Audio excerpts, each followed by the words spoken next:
O campeão é o sujeito que te serve como exemplo. Ele fala, pode ser feito, vai lá, tenta você. Esse é o propósito do campeão. O campeão não está ali para ser ovacionado, ele não está aí para receber troféu, ele não está aí para nada disso. Ele está aí para mostrar para as outras pessoas qual é o resultado do esforço. É para isso que um campeão existe. Por isso que existe gente que nunca ganhou nada, mas é um campeão. E gente que já ganhou um monte de coisa, mas não merecia ter um troféu. Entendi.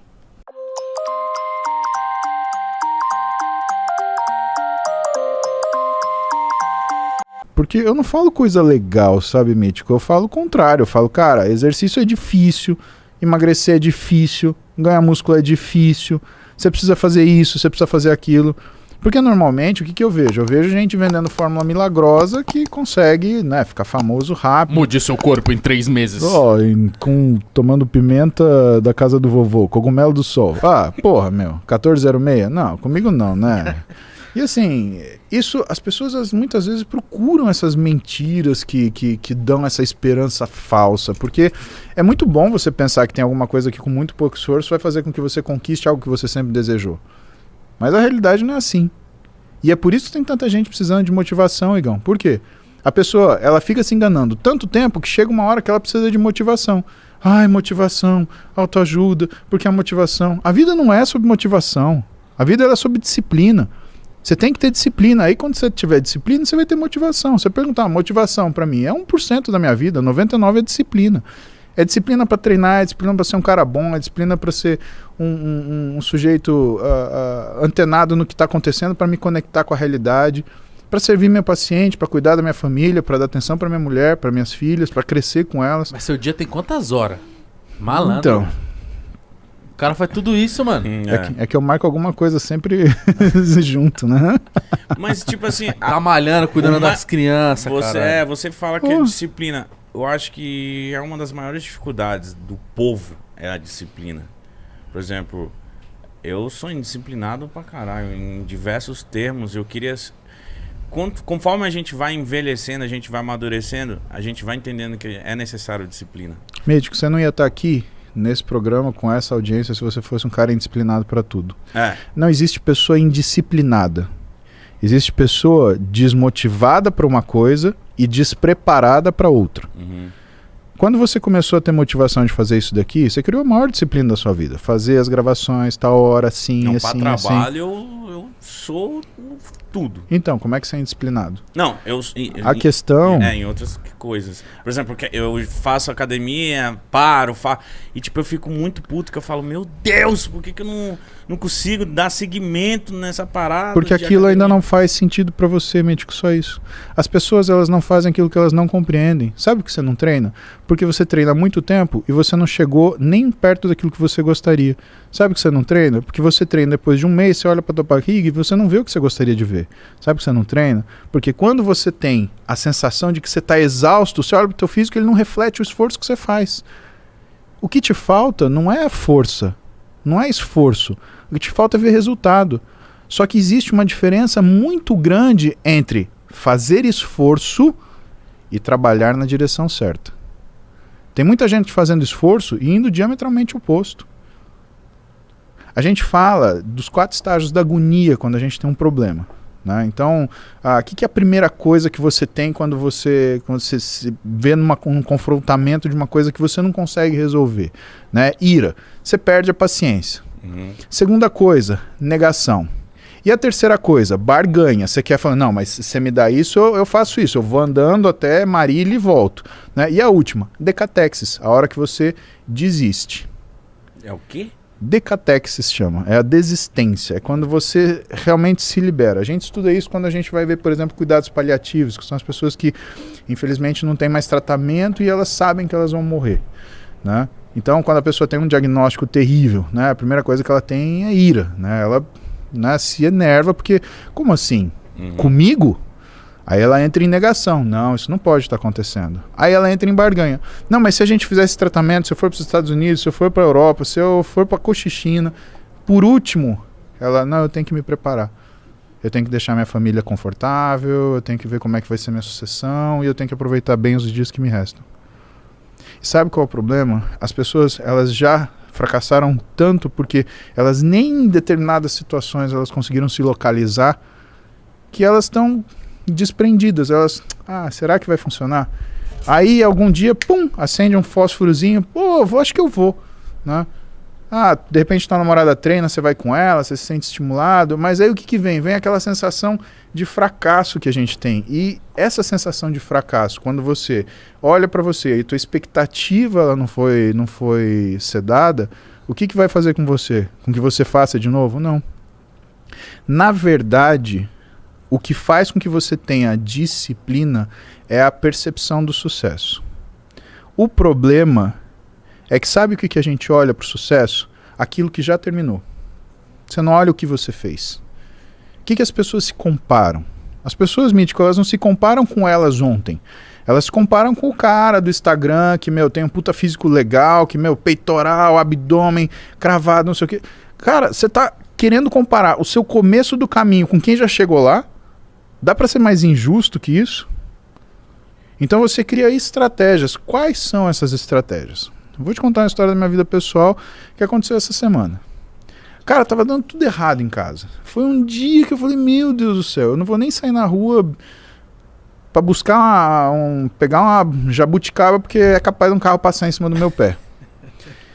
Eu perdi meus shorts, tinha uma geladeira quebrada, né? Sabe, começou a juntar coisas. Cara, eu como 6 marmitas por dia, como é que pode quebrar uma geladeira? Acaba com a minha vida esse negócio. Sabe, eu sou um cara, eu não faço questão de nada. Mas, cara, minha geladeira tem que ser boa. Porra, comer geladeira, pra mim... a cama e o chuveiro. Tem que ter, né? Essas coisas têm que ser boas. Então, tava dando tudo errado. O que eu fiz? Fui treinar. Era pra desestressar. 15 para 6 da manhã. Né? Aí, já começou o dia bom. 15 para 6 o dia tava ruim. Cara, você acorda. Você já pensou? Eu acordei às 5 e vi tudo isso. Cara, 15 para 6 eu tava puto, velho. Caralho, então tava uma merda, hein?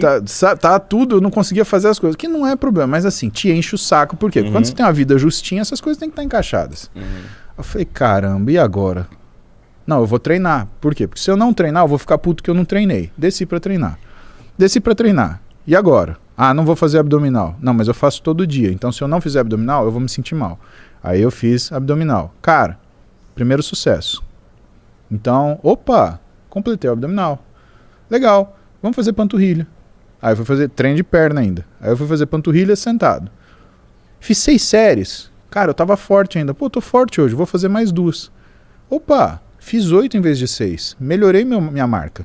Agora eu vou fazer panturrilha em pé. Em vez de fazer 6, fiz 10, porque eu melhorei. A gente vai colecionando o sucesso. E o sucesso, ele justifica o esforço.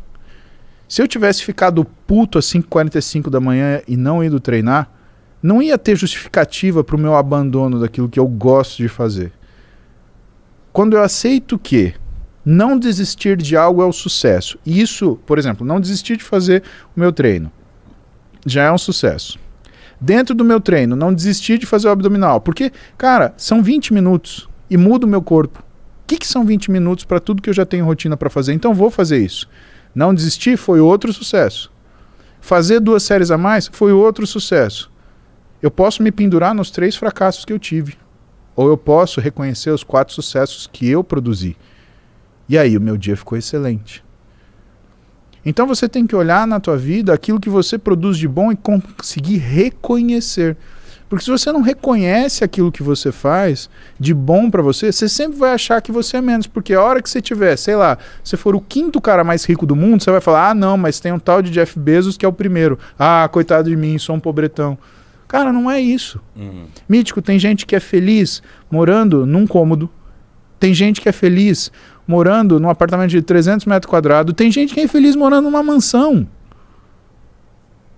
Tem. E qual é a razão disso? A razão é, será que as pessoas elas são maduras e preparadas o suficiente para reconhecerem o sucesso que elas têm das pequenas coisas e usar isso como um degrau para subir na vida? Porque você percebe, qualquer notícia ruim estraga nosso humor. Mas quantas notícias boas são necessárias para fazer com que você consiga se sentir dono daquela satisfação que você tem? Você já fez um post no Instagram. Aí tem lá 1.255 comentários. Um lazarento faz um comentário ruim. Você deixa os 1.254 e responde esse ruim. Uhum. Pensa que a sua vida é exatamente a mesma coisa. Você tem coisas maravilhosas na sua vida. Uma coisa dá errado. Eu não acho a porra dos shorts. Eu estrago meu dia inteiro. Não dá, cara. Saber que aquilo é bom pra você não é a mesma coisa que sentir que está sendo bom pra você. Sabe? Quando a gente fala isso de academia, joga fora tudo que é lugar comum. O que eu gosto, por exemplo, de treinar? Cara, pra mim, o exercício, ele é uma forma de eu exercer pequenos sucessos. Por quê? Porque se eu consigo fazer uma repetição a mais, se eu consigo aumentar mais 1 quilinho, aquilo é um sucesso que fica dentro de mim e que vai me fazer no dia, pô, eu já melhorei lá, vou melhorar aqui. Um documentário muito tempo atrás, acho que foi 2012, chama A Batalha dos 80, Mr. Hill, né? E é uma das frases que ficaram marcadas, né? Quando você fala do pessoal que me segue, né? É uma das frases que ficaram marcadas. Uma é a história da colher de chumbo e a outra é essa frase que eu vou te falar. Que o dia... Essa frase arrepia também. O dia que eu sei que eu vou desistir de tudo, vai ser o dia que eu desistir de fazer mais uma repetição. Provavelmente vai ser o dia que eu vou morrer, porque é a única alternativa para eu não fazer isso, porque eu sempre vou tentar fazendo mais uma. Uhum. Então eu não tô preocupado se eu tenho 40 de braço, eu tenho 50 de braço, eu tenho 30 de braço. Eu tô preocupado que eu treino há 31 anos, cara. Não vou parar. Puta, eu vi um cara falando disso. Eu já vi essa parada também. Eu não sei se é esse cara, mas é um negrão foda do fisiculturismo. E eu acho que hoje ele tá de cadeira de roda, cara. O Ronnie Coleman. Isso. E ele fala, tipo, o cara pergunta assim pra ele se ele se arrepende de hoje ele tá assim. Ele falou: não. Me arrependeria se não tivesse tentado mais uma vez. Aí ele falou: se eu não tivesse foi ele mesmo. ido mais uma vez, eu sei que eu fui no meu limite. E ele de cadeira de roda assim. Ele falando que ele tinha agachado com 400 libras. Acho que isso é uma coisa assim. Por que as pessoas querem mudar, Igão? Você não pode mudar porque você não gosta de você. Você tem que mudar porque você gosta de você. Sim, exato. É isso aí. Toda vez que você lastreia o que é a razão da sua mudança por algo que te traz desafeto, o que você está fazendo, na verdade, é você estar criando uma âncora que sempre vai te puxar para baixo. Por quê? Porque toda vez que você vai melhorar, você vai lembrar daquilo que te chateia. Exato. Toda vez que você melhorar, você vai lembrar do que te chateia. Porque eu olhei, tipo, é uma foto minha de 2017. Eu falei, hoje, né? Eu falei assim, caralho, eu tava bonito pra caralho, magrinho. Aí, isso é uma motivação Só foda. que, mas em 2017 eu tava como? Tô gordinho, hein? Eu já tava assim, né? E eu não tava. Ó, você quer um exemplo de como é importante você ter esse raciocínio bem posicionado sobre você? É aquela história clássica, né? O menino termina com a menina, e aí aquele rompimento traumático, aí a menina, eu vou mostrar pra ele, porque ele não sei o quê. Perdeu. E cara, o cara tá vivendo a vida dele, sendo feliz, e a menina tá lá. E, aumentou, tá treinando isso, tá fazendo aquilo, tá fazendo cirurgia disso. Mudou a vida dela inteira. O cara tá... E quanto mais ela olha pro cara pra ver se ele tá prestando atenção nela, mais ela fica puta da vida. Por quê? Porque o cara não tá nem aí. O cara tá sendo feliz. Ou tá buscando a vida dele. Isso é o pior motivo que tem, né? E é aquela coisa assim de você falar... Outro dia eu tava falando com o Roberto sobre a melhor versão, a melhor versão. Não tem uma melhor versão. Tem o que você tá afim de fazer. Tem aquilo que é a sua identidade. O que a gente fala para as pessoas, na verdade, é todos têm direito de buscar a sua identidade. Ou exercê-la plenamente. Você não é um modelo de magreza, mas você se identifica com a forma que você é? Cara, beleza, bom para você. Você não torna a vida das outras pessoas miseráveis com isso? Bom para você. Agora, não adianta você ser um cara musculoso que fica enchendo o saco de todo mundo mandando fazer dieta e treinar, chato pra caramba, né? Também não adianta você ser um escroto que fica falando, porque você tem que me gostar. Cara, quando eu vejo essa gente de afirmativas que tem esses grupos, cara, é um bando de gente que tá querendo o quê? Tá querendo que a sua admiração, só que ele mesmo não se admira. Para com isso. Cretinice. Você só não pode ser escroto na sua vida. Você pode ser gordo, você pode ser magro, você pode ser verde, você pode ser amarelo, você pode ser palmeirense, você pode ser corintiano, você pode ser forte, você pode ser fraco. Você tá feliz? Você não vai encher o saco de ninguém, porque gente feliz não enche o saco de ninguém. Gente feliz segue com a própria vida. Então é isso que eu desejo. Eu desejo que as pessoas sejam felizes. Você é feliz com 140 quilos. Se você é gordinho, se você é musculoso, pra mim tá ótimo. A única coisa é que se você for com 140 quilos e doente, seja porque você é musculoso, porque você tá todo arrebentado de encher a cara de droga, seja porque você é gordinho, porque você tá todo arrebentado por causa de inflamação de obesidade, eu vou querer te tratar. Lógico. Por quê? Porque é isso a minha profissão. É isso que eu sei fazer. É cuidar das pessoas. E talvez você tenha que sair dos 140 quilos de músculo para ir para um 120. Mas, meu amigo, pelo menos você vai viver para aproveitar isso. E talvez você tenha que sair dos 140 de gordura para 120. Mas, meu amigo, se o que você mais gosta é comer, não é melhor você viver mais tempo para comer mais? Porque para mim é o que faz sentido. E outra, cara, eu adoro comer, velho. Eu não sou, vamos ficar fazendo dieta sem comer que nem um jagunço. Não vou, cara. Só que tudo tem uma medida do saudável. E quando você fica escravo de um comportamento, qualquer comportamento que seja, isso é ruim para você. Porque você deixa de ter opção e a capacidade de decidir. Aí é ruim. Aí a coisa complica. Aí você não é uma pessoa disciplinada. Aí você é uma pessoa fanática. E o fanatismo, ele cobra seu preço. Para você, para as pessoas que você ama, para as pessoas que te admiram. E às vezes nem pessoas próximas, mas que de alguma forma se afeiçoam a você e que acham que vão precisar ficar fanática para chegar a algum lugar. Ó, eu acho que eu sou feliz. Eu sou feliz com 130. Mas com menos 30 ia ficar mais, hein, viado? É, né? Ia. Acho que ia viver mais. Não, mas com certeza, quem é rolicinho quer ser menos roliço, porque a vida fica mais fácil, é melhor, né? Você tem mais fôlego. Eu lembro quando eu tava na academia direto, eu dormia melhor, eu transava melhor, eu comia melhor, eu respirava melhor, eu tinha fôlego, Isso é louco, é outra parada. Isso é o legal de você se cuidar. Porque às vezes a gente trabalha, a gente não tem tempo, né? E a gente fica se dando esses luxos, né? Tipo, não, hoje eu vou comer um bagulho da hora, eu trabalhei pra caralho. E é aí que a gente engorda. E sempre Mítico. fica nessa. Nossa, hoje eu trabalhei muito, então hoje eu vou comer um bagulho muito gostoso. Aí pede logo um... E eu que bebo também. Ixi, aí é uma bagunça. Mas você pode fazer isso. O problema é, primeiro, a gente não pode exagerar. Uhum. Por quê? Porque senão você estraga o prazer. Toda vez que você exagera, aquilo vira comum. Quando vira comum, acabou. O que você vai fazer depois? Segundo, quando você dosa essas coisas, elas servem de reforço. Cara, você acha que eu não como pizza com a minha filha? Minha filha ama pizza. Você acha que eu deixo comer uma pizza com ela? Não. A minha outra filha mais nova, ela ama hambúrguer. Você acha que eu deixo de comer um hambúrguer com ela? Você sabe como que minhas filhas aprendem a comer? Vendo eu e a mãe delas comer. Filho é um bicho. Vocês têm filho, aliás? Não, ainda não. Quando vocês tiverem, vocês vão descobrir que filho é um bicho que não faz porra nenhuma do que você manda. Mas ele faz tudo o que você faz. Absurdamente. Tanto que, cara, eu me tornei uma pessoa melhor quando eu casei com a minha mulher e me tornei uma pessoa muito melhor depois que eu tive filho. Tanto a Duda quanto a Clara. Elas me fazem pensar 1000 vezes no que eu vou fazer. De esculhambar uma pessoa até, sei lá, desistir. Você quer saber qual que é o meu o meu anabolizante mais forte que tem? São essas duas crianças. Da hora. Porque quando eu vejo que eu tenho elas ali pra cuidar, meu amigo, eu levanto 300 quilos, eu trabalho 400 horas. Não tem, there's no tempo ruim. Eu acordo 4 horas da manhã, treino, vou operar e venho pra cá. Cara, não tem tempo ruim. E elas, a gente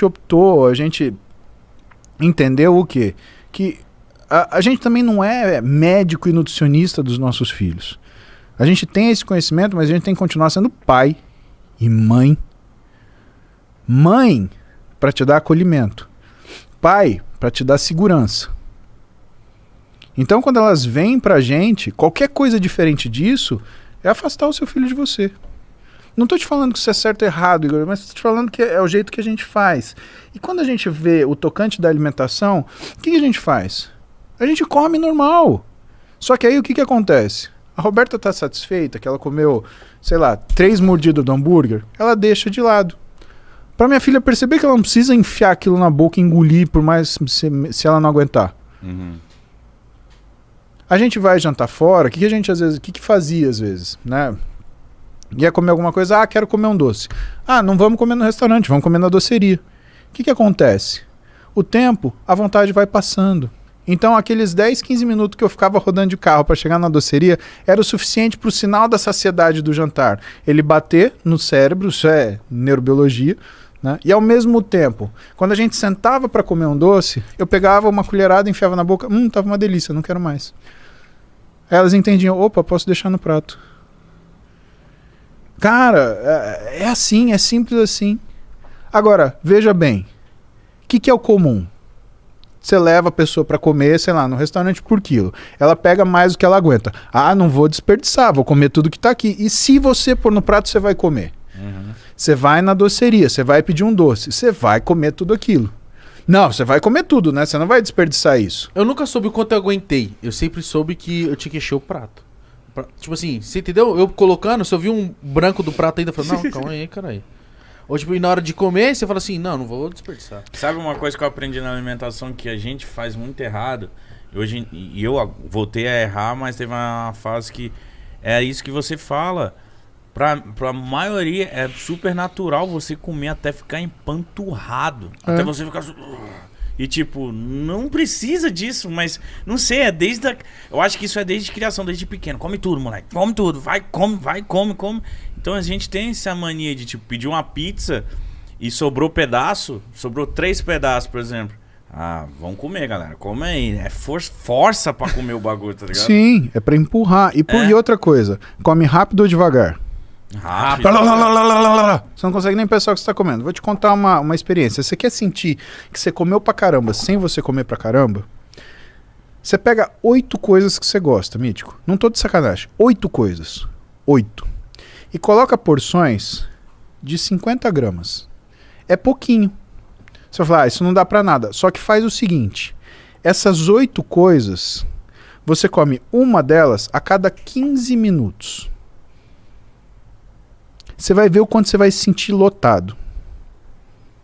Tem uma explicação isso. Toda vez que você come, você libera um hormônio que chama insulina. A insulina no sistema nervoso central, para ser mais preciso, né, numa área chamada hipotálamo, ela causa saciedade. Quando você come muito devagar, a sua insulina sobe e permanece alta. Então o teu hipotálamo, ele está sinalizando, você já comeu, você já comeu, você já comeu. Só que como você comeu pouquinho, ela sobe, mas ela não estoura na quantidade dela. Então você tem um nível médio de insulina, porque isso é importante. Porque todo mecanismo no nosso corpo, ele é dotado de uma forma contrarreguladora. Então quando você libera insulina, você libera também uma proteína chamada SOX3, que ela vai agir no receptor de insulina, que é um negócio chamado receptor tirosina-quinase, que é só para você lembrar uma vez na vida, ou saber isso uma vez na vida.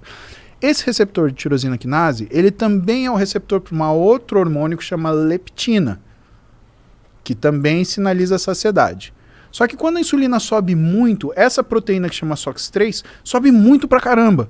E aí ela impede tanto que a insulina faça esse efeito de saciedade, quanto a leptina que é produzida na gordura também faça esse efeito. Então quanto mais você come, mais vontade de comer você tem. Você gosta de ir no japonês? Eu gosto. Quando você termina de comer aquele restaurante japonês, você comeu aquele bando de sushi, o que dá vontade de fazer? Comer um doce. Pau.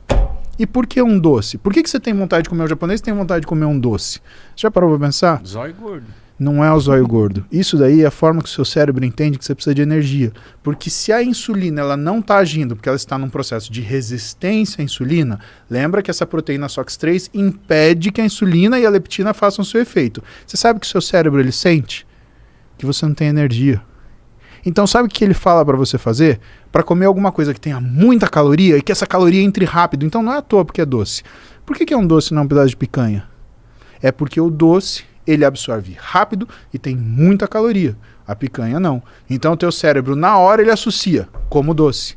Por quê? Porque na cabeça dele você tá com fome. Tem uma... Eu tava jantando com... Eu e a Roberta, a gente tava jantando com um casal de amigos nossos, né? Lancha Júnior, que é um professor da USP, é um dos caras um dos cientistas mais generosos e mais trabalhadores que a gente tem no país e que com certeza é um dos maiores publicadores do mundo, né? O cara tem, dos artigos que ele produz, ele tem 14 mil citações, assim, por outros artigos. O cara pensa num foda, aí tem ele. O foda aprendeu com ele. E a gente foi jantar no restaurante de um amigo meu, que é o Alex Atala, né? Claro que é uma experiência que, né, nem todo mundo pode, não é uma coisa acessível, mas, cara, é uma coisa que eu me dou o direito de ter essa experiência com a minha mulher, com meus amigos. A gente foi jantar no Alex. E o Alex é assim, ele serve culinária brasileira, pratos brasileiros, em porções pequenas. Cara, não passa de 100 gramas. Meu amigo, você fala, eu vou ficar com fome. São 8 pratos. Eu duvido que você fique com fome. Eu saio de lá que eu tô comendo, que eu tô satisfeito até a tampa aqui assim. E por quê? O último jantar que a gente ficou lá, que o sistema de servir dele é o menu do chefe, né? Então o chefe tem o jantar pronto e ele vai te servindo pratos exóticos, pratos brasileiros servidos de forma exótica. E é um ritmo de um prato a cada mais ou menos 20 minutos, meia hora, né? Para você degustar também, para você sentir o gosto daquilo. Da hora. Né? E aí o que é legal? É que tem, cara, você come de tudo. Você come frutos do mar, você come carne, você come mandioca, você come... Só que as coisas elas são feitas de um jeito completamente inesperado, né? Que é o que você espera de um chefe. Né? E o Alex, ele traz isso, né? E cada prato ele tem uma história, ele tem um porquê. Né? Então você come lá um prato desse de 50, 100 gramas a cada 20 minutos, meia hora.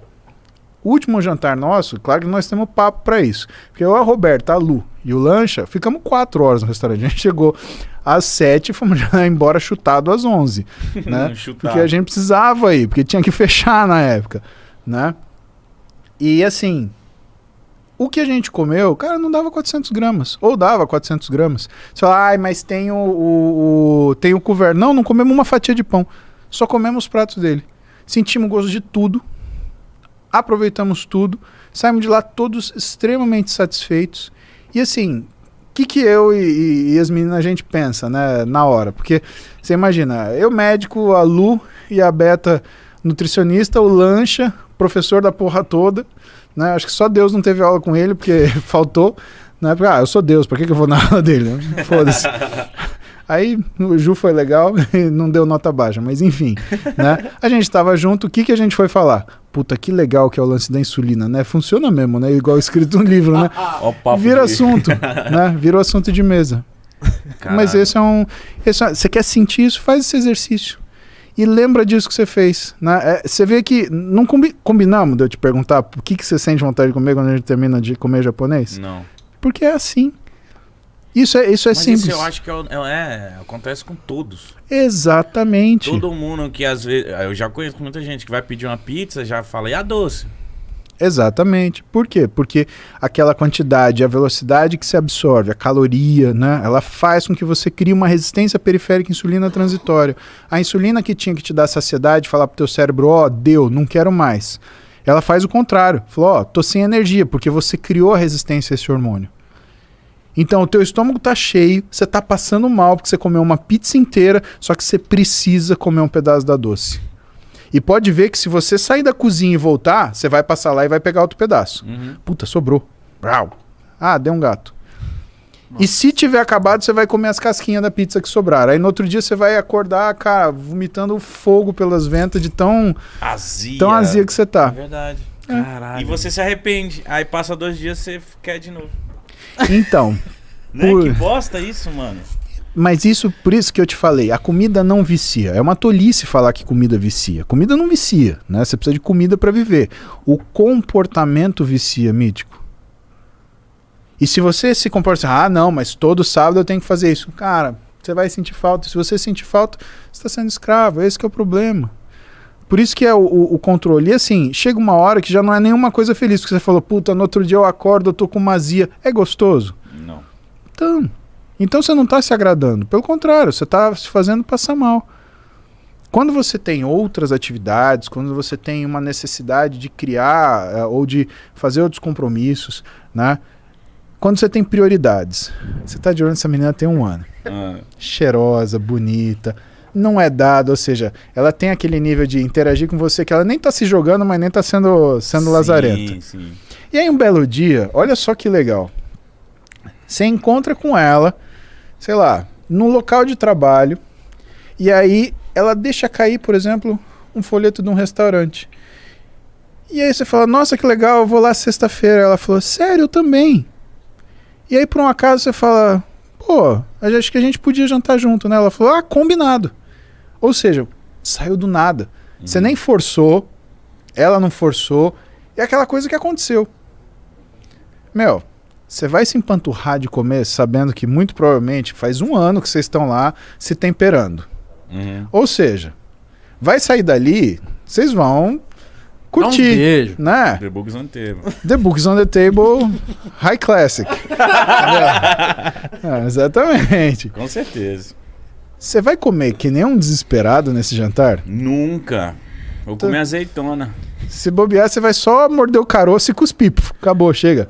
Mas você tá vendo como a gente tem que ter um fator predominante? Você tem que ter uma coisa que te chama atenção mais naquele momento. Qual é o problema? O problema é que aí a gente vai mudando.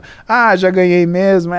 Você volta a fazer as artes que você fazia. Verdade. Por quê? Porque tirou aquele estímulo inicial. Tirou aquela coisa, né, que era completamente diferente, que fazia você mudar daquilo que era a sua rotina. O segredo do negócio é você não deixar esse negócio, você não deixar, né, essa motivação, você aprender com ela e falar, porra, isso daqui eu posso usar em outro lugar. Né? Que é o que eu costumo falar pro pessoal, o que ser grande trouxe para você? Ser grande não me trouxe nada. Agora, fazer o que é preciso para me tornar grande me trouxe muita coisa. Quando você se obriga a fazer uma repetição a mais quando você não está aguentando. Quando você se obriga a aumentar o peso quando você não está conseguindo, meu amigo, você vai estudar um livro a mais, você vai passar uma noite mais em claro, você vai operar mais um paciente, você vai atender mais 10, você vai se superar, porque a superação ela é uma ação contínua. Não existe excelência. Excelência é um hábito. É o que você é o que você faz, é pelo que você luta.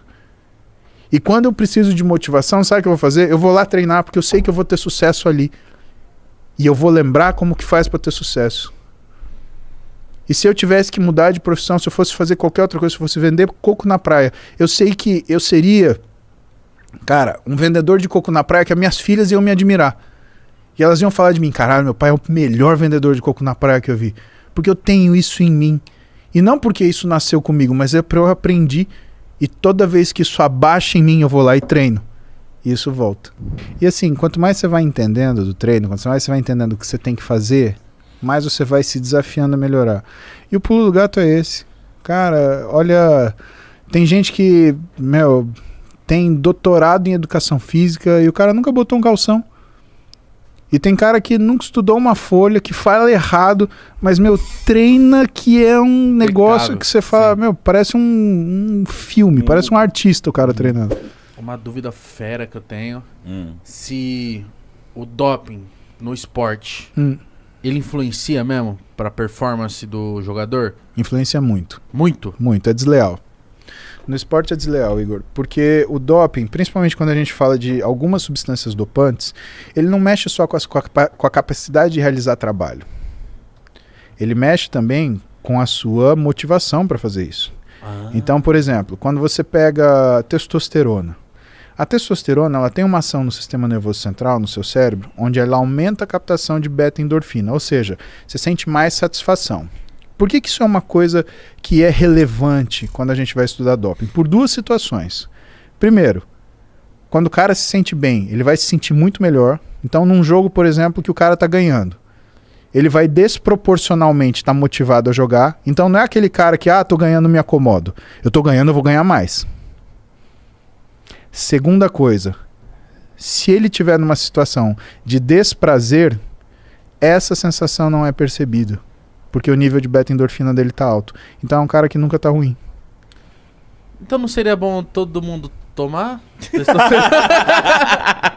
Teoricamente... eu perguntei ele. Não, a tua pergunta é extremamente legítima. Lógico que é. Né? Você tem que se perguntar essas coisas. Ué, se existe uma coisa que me faz performar melhor, por que eu não vou usá-la?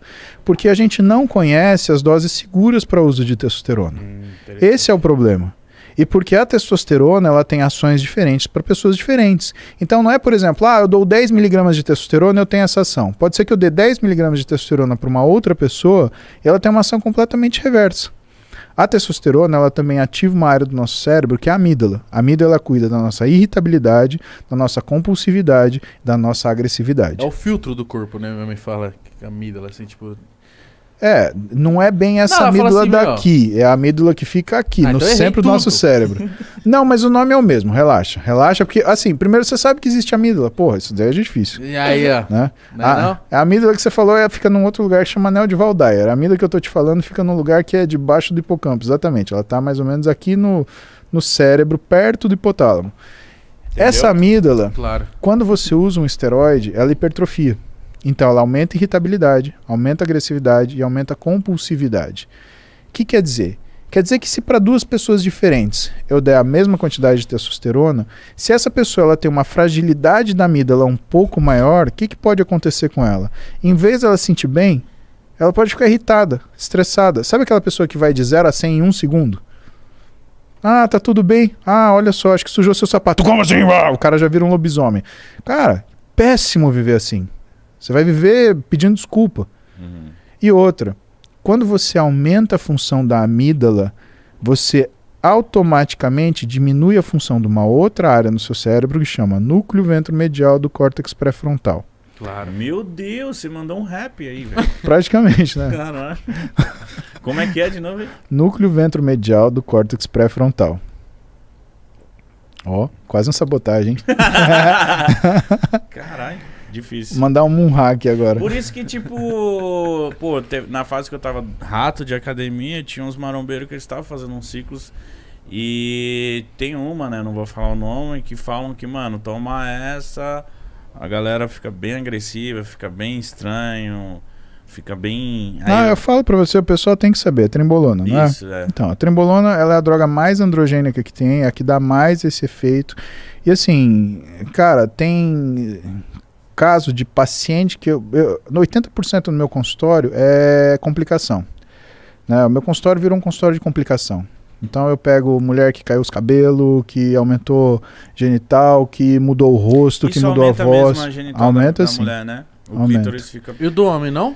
Do homem não, porque Atrofia o saco. o DHT ele só aumenta o pênis quando você está na fase de desenvolvimento sexual. Depois, Sério? depois o DHT não tem esse efeito. Né?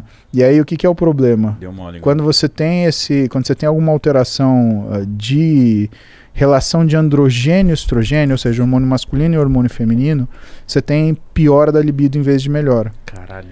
Porque o que acaba acontecendo? A nossa libido ela vem do hormônio feminino, vem do estradiol. Tá? A libido saudável, a libido sadia. Só que existe uma proporção que existe entre testosterona e estradiol para que isso fique bom.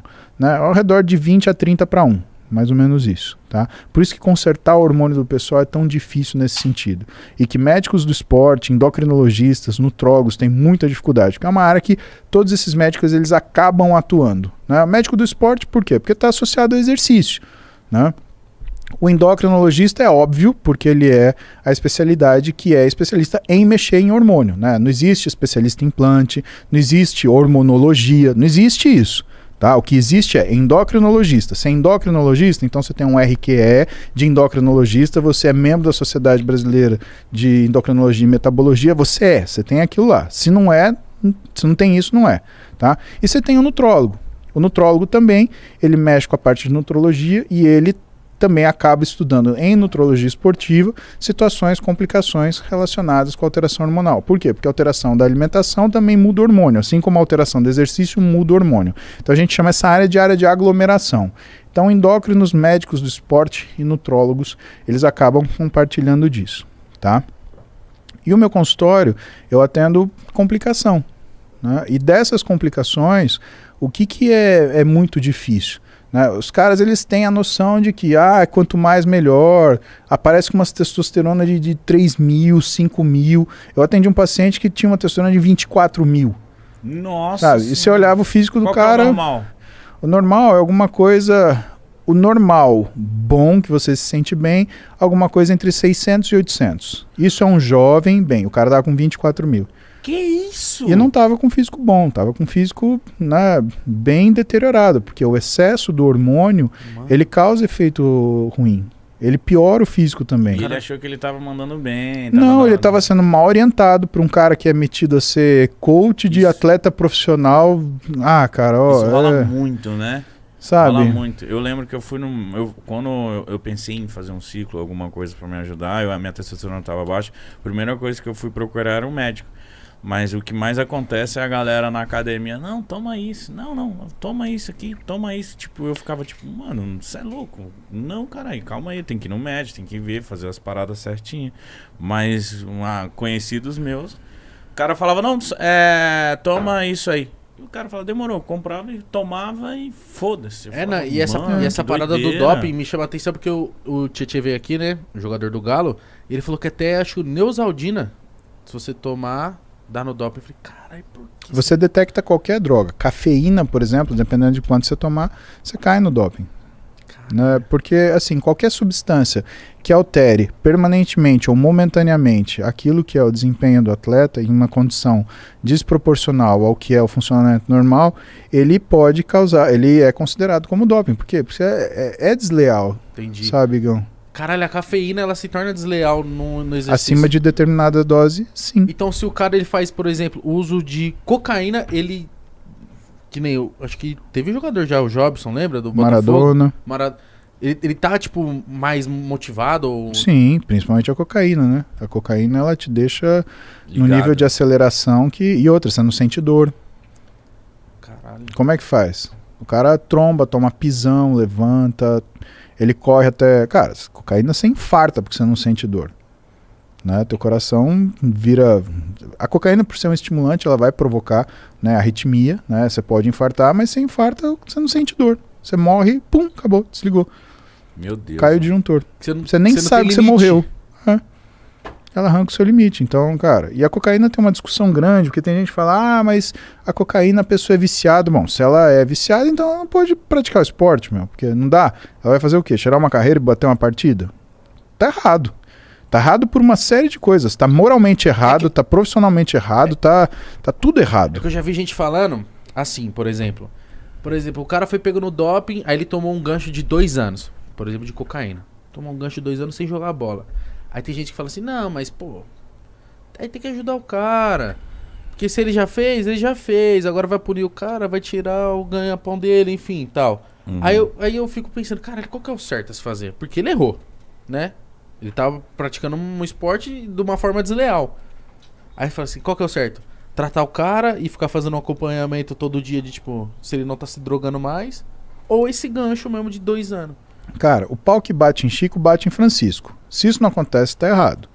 Então a pessoa que fala isso, coitado, é a mesma pessoa que, por exemplo, um sujeito sem querer bate o carro atrás do carro dele, amassa o carro dele, ele já sai, porque você tá errado, Sim. que eu vou te fuder, eu vou chamar a polícia, mas eu não tenho carteira, agora que eu vou chamar a polícia mesmo.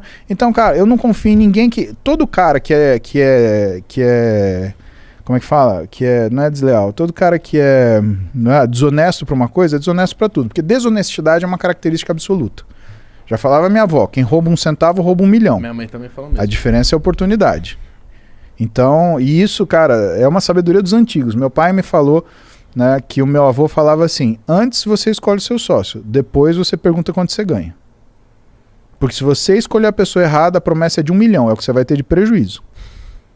Verdade. E é verdade. Verdade, né? demais. Então, desonestidade é uma coisa absoluta. O cara que é desonesto com uma coisa, ele vai ser desonesto com tudo. Então, é o tipo de frase, sabe, que não tá errado, cara. Se o cara, ele tem... E assim, a drogadição é uma doença. Então, ela precisa ser tratada. Se o cara tiver com câncer, ele vai jogar bola? Não vai. Se o cara tiver com a perna quebrada, ele vai jogar bola? Não vai. Então, por que o cara que tá com problema de drogadição vai jogar bola? Ele tem que se tratar e volta. Ponto final. É assim, é tratamento. É errado isso. Tá errado. E se ele usa, se ele não tem drogadição e ele usa recreativamente, tá mais errado ainda. Porque o que é um campeão, na tua opinião, Igor? Pra mim, um campeão, cara, é um cara esforçado, É um cara que ele vai tentando melhorar todo dia. Ele vai, tipo, não se espelhando, mas ele vai, tipo, pô, hoje eu fiz 10, tentar 12 amanhã. Hoje mesmo já tento 12. Amanhã vai tentar umas 15. Isso, perfeito. Mas por que ele é assim? Qual é o propósito dele? Por que existe um campeão? Por que é importante a gente ter um campeão? Pô, será que ele cria uma responsabilidade com as pessoas que Quase se espelham nele? isso, quase isso. Você tá quase. Não é uma responsabilidade. Cara, o que é então? Perfeito. Você tá indo perfeito. Quase. Eu fico imaginando, sei lá, eu imagino um Michael Phelps da vida. A responsabilidade. O cara fala assim, mano, não sei, cara, é difícil, É mano. difícil. Qual que é? É porque ele mostra com a vida dele que aquilo que você faz, você também pode fazer. O Entendi. campeão é o sujeito que te serve como exemplo. Ele fala, pode ser feito, vai lá, tenta você. Esse é o propósito do campeão. O campeão não está ali para ser ovacionado, ele não está aí para receber troféu, ele não está aí para nada disso. Ele está aí para mostrar para as outras pessoas qual é o resultado do esforço. É para isso que um campeão existe. Por isso que existe gente que nunca ganha nada, mas é um campeão. E gente que já ganhou um monte de coisa, mas não merecia ter um troféu. Entendi. Acho que foi a lição de vida mais importante que eu tive no Exército, né? Lembrar que a gente tem que estar realmente preparado para tudo, né? Se você for viver sua vida de uma forma aleatória e, sabe, fugindo das responsabilidades ou dos sentimentos ruins, né? Você não vai viver uma vida, você vai viver meia vida, né? Se a gente for ver os sentimentos básicos humanos, né, a gente tem 5 ruins e um bom. Né? Quer dizer, 5 ruins, né? Não são 5 ruins, mas são 5 sentimentos que são difíceis de lidar, né? Medo, tristeza, raiva, surpresa, né? O nojo, essas coisas elas são, ou repulsa, né? Nojo é uma palavra forte, né? Mas medo, tristeza, raiva, repulsa e surpresa são coisas teoricamente ruins, né? Qual que é o único sentimento bom que a gente tem? A alegria, tá aqui do outro lado. Agora, é o medo que te faz não fazer coisa que vai te machucar. É a tristeza que te faz pensar sobre as coisas que te machucaram. É a raiva que faz você se defender daquilo que pode te machucar. É a surpresa que faz você se manter preparado o tempo todo. E é a repulsa que faz você se afastar daquilo que te traz perigo. E quando você domina essas 5 coisas, e só quando você as domina, que a alegria ela pode aparecer. Então, na verdade, é dominando esses 5 que o 6º, que é o nosso objetivo, ele aparece. E a grande lição da vida é você não fugir desses caras. Porque o que você sente quando uma pessoa vira pra você e fala assim, pode ser que eu morra? Nossa Caralho senhora, do céu. Mano, eu não sei nem o que eu ia sentir. Eu só sinto, tipo, uma puta de uma responsabilidade nas minhas costas de, tipo, eu vou fazer de tudo pra devolver você, cara. É isso. É. Caralho, você... Nossa. Imagina. Você é louco. Depois dessa você fica 3 dias sem comer assim, ó. Foda-se. Me joga no mato. Tô na lama. Sus. Né? Por isso que esses negócios de dieta da moda, cara, os nutricionistas, eles falam, o pessoal inventa de fazer restrição, a dieta do A, a dieta do B, né? Só abacaxi, dieta do B, só bolacha, né? E cada hora uma maluquice diferente. De novo, se você procura encanador para cuidar dos canos da sua casa, se você procura eletricista para cuidar da porra da parte elétrica da sua casa, por que você não vai procurar um nutricionista para cuidar da tua alimentação? Isso é coerência. Eu não tenho dinheiro. Pô, mas você tá na internet? Você tem plano de internet, então. Você tem um computador, então. Você tem pelo menos um telefone que seja um smartphone. Então você tem dinheiro, você só não quer gastar isso com serviço, porque brasileiro também às vezes tem essa mania, né? Tudo que é para comprar é barato, mas tudo que é para pagar é caro. Não dá, né, gente? Então, isso daí tem que ter cabeça no lugar. Quer emagrecer? Procura um nutricionista. Esse nutricionista, se vê que tem alguma coisa estranha, ele vai te mandar para um médico. Tem um tratamento e faz uma coisa uma vez só, cara. Eu tô tentando emagrecer. Quantos anos? Porque tá errado. A gente não tenta emagrecer, a gente emagrece. Eu tô tentando ganhar massa. Tá errado. Você não tenta ganhar massa, você ganha massa. A pessoa que fala, estou tentando, é porque ela não está fazendo nada em direção a isso. Ela está imaginando que ela pode, que ela queria, o que ela faria. Cara, faz alguma coisa. Faz. Não fica pensando.